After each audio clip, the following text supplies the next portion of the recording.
Bismillahirrahmanirrahim. Assalamualaikum warahmatullahi wabarakatuh. Innalhamdulillah, amma ba'du. Selamat datang di hari ke-25 program 30 hari 30 kisah bersama Hitam Production. Bentar lagi lebaran, Rek. Nih, seru banget nih, kita udah 25 hari kita kayak gini. Ya, semoga kalian gak bosen ya ngeliat muka saya yang seperti ini ya. Semoga kalian tetap semangat puasanya, mencari kebaikan, mencari seluruh hal yang bisa kita ambil nilai positifnya dari bulan Ramadan tahun ini ya. Ada satu hal yang sangat menarik di Indonesia ya.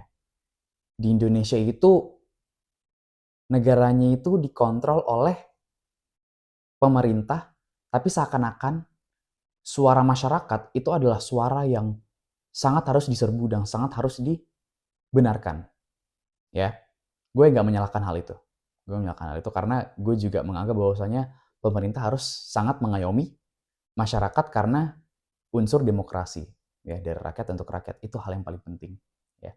Di Indonesia itu sekarang itu banyak banget kasus-kasus yang udah bertebaran di mana-mana. RUU TNI lah, kebijakan RUU Kejaksaan nanti yang akan direvisi beberapa hari ke depan ya. Lika-liku timnas Indonesia sebagai pemersatu bangsa kita. Tapi ada satu hal yang sangat gue sayangkan, yaitu penindakan koruptor, korupsi di Indonesia. Kenapa gue ngomong ini? Karena setelah ini gue akan membahas cerita tentang korupsi zakat di zaman Rasulullah SAW. Ya, jangan bilang koruptor itu datang dari Indonesia doang, enggak. Korupsi itu udah ada dari zaman dulu. Ya, maka gue hari ini tidak akan bercerita tentang tokoh, tapi gue akan bercerita tentang kasus korupsi zakat di zaman Rasulullah SAW.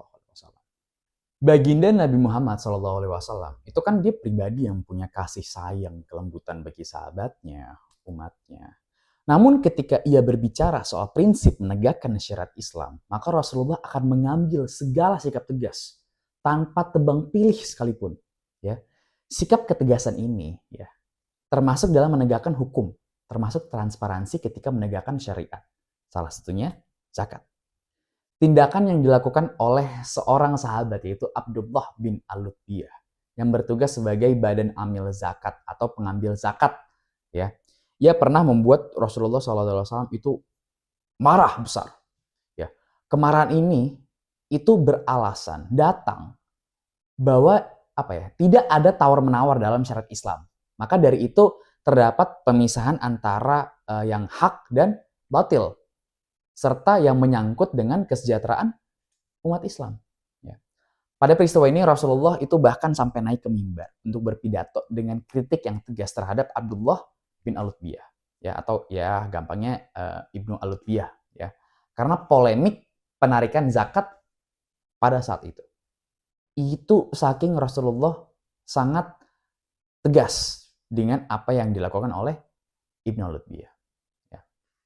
Tapi gue pengen sedikit ngomong tentang ya zakat itu apa sih ya? Secara etimologi ya, artian zakat itu tuh artinya zaka ya, pakai ya itu artinya suci ya, berkah baik tumbuh sehingga dalam pelaksanaannya itu kita mendapatkan pahala ya. Dalam berzakat, pahala itu bukan hanya berarti memberi ya, tapi juga kepada yang menerima, termasuk juga para petugas yaitu badan amil contohnya yang berperan dalam melaksanakan proses zakat. Tujuan penyaluran zakat itu yang sesuai dengan syariat Islam itu akan diterima oleh pengelola untuk dibagikan kepada orang-orang yang membutuhkan. Tujuan utama dari zakat tersebut. Oleh karena itu, pengambilan dan penyaluran zakat itu harus dilakukan secara hati-hati, secara seksama, secara bersih, dan tetap berpegang teguh kepada syariat Islam. Ketika ada proses tawar-menawar ya dalam proses zakat yang berlawanan dengan syariah Islam, ya maka akan berhadapan dengan dosa dan azab Allah. Hal ini selaras dengan kejadian yang dilakukan oleh seorang Ibnu Al-Lutbiyah karena mengambil tindakan korupsi yang berupa penyuapan atau gratifikasi sehingga membuat Rasulullah SAW itu menindak hal tersebut secara tegas. Ya. Terus ya hukumnya sebenarnya dasarnya hukumnya apa sih, hukum korupsi itu apa? pakai nanya lagi lu. Ya hukum korupsi ya haram, ya. Yu'aqabu ala fi'lih wa yuthabu ala tarkih. Ya. Rasulullah itu mengetahui bahwa zakat itu merupakan prinsip penting dalam Islam yang berdampak positif bagi kesejahteraan umatnya, memperkuat tali silaturahim kita.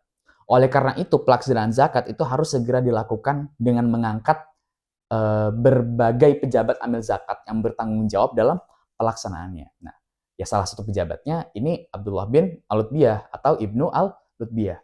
Nah, siapa Ibnu Al-Lutbiyah ini? Ibnu Al-Lutbiyah ini tuh sahabat Nabi, sahabat Rasulullah. Peran dia itu tuh lebih ke proses penyebaran. Ibnu Al-Lutbiyah itu merupakan orang yang sangat terpandang dan masuk Islam paling awal di antara beberapa sahabat yang berasal dari Bani Azad ketika hijrah Rasulullah ke Madinah dari Mekah. Nah, reputasi yang dimiliki oleh Ibnu Al-Lutbiyah itu membuat Rasulullah SAW itu memberinya peran sebagai pejabat badan amil zakat atau yang membantu melaksanakan proses zakat. Sebelum melakukan proses pengambilan zakat, maka Rasulullah itu telah memberi beberapa pesan kepada sang pejabat atau Ibnu Al-Lutbiyah serta para pelaksana prosesnya. Pesan yang diberikan itu secara keseluruhan itu mempunyai garis besar, yaitu peringatan. Rasulullah memperingati mereka agar tidak melakukan sifat curang yang dilaknat oleh Allah Subhanahu wa taala. Selain itu, Rasulullah juga ingin melakukan transparansi atau akuntabilitas dengan menginginkan adanya laporan. Ini yang malas-malas nulis laporan kalau misalnya masalah finansial, nah dimarahin entar. Nah, setiap pelaksanaan ya harus ada laporannya. Agar apa? Seluruh tindakan laporan tersebut itu dilakukan untuk mengantisipasi yang namanya seluruh tindakan-tindakan negatif. Ya. Namun pada akhirnya Ibnu Al-Lutbiyah itu melakukan kehilafan dan mengambil yang bukan haknya.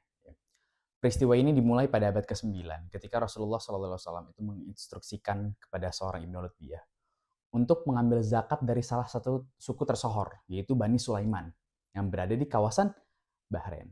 Pada pelaksanaan tugas ini, ya, Ibnu Lutbiyah itu harusnya berpegang teguh kepada syariat Islam sehingga dapat menghindari perbuatan curang sesuai dengan perintah Rasulullah. Ya sayangnya Ibnu Lutbiyah itu lalai akan pesan dari Rasulullah SAW dan melakukan tindakan curang berupa apa? Penerimaan suap atau gratifikasi. Penerimaan suap ini dilakukan oleh Ibnu Lutbiyah berupa uang sebagai tanda terima atau hadiah pribadi dari Bani Sulaiman. Membuatnya dia happy dan lupa akan pesan dari Rasulullah SAW. Ya.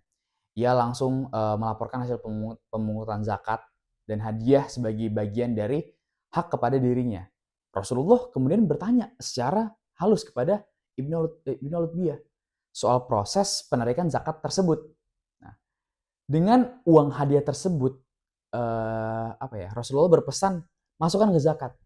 Akan tetapi Ibnu Lutbiyah langsung berkilah dan dia berupaya berdebat dengan Rasulullah dengan berkata, ini harta zakatmu, ya, ditunjuk kepada zakatnya. Sementara uang ini, ya ini uang dari Bani Sulaiman kepada saya. Ya. Mendengar itu, Rasulullah langsung marah besar. Ya. Terus berdebatlah pertikaian antara kedua pihak. Ia menyindir Ibnu Lutbiyah dengan perkataan, jika kamu duduk saja di rumah bapak dan ibumu, apakah hadiah tersebut datang dengan sendirinya?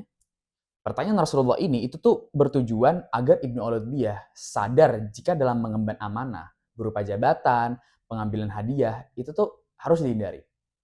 Rasulullah naik ke mimbar. Dia menjelaskan kronologi peristiwa Ibnu Lutbiyah kepada para sahabatnya dengan lengkap dan tegas. Rasulullah itu bertanya,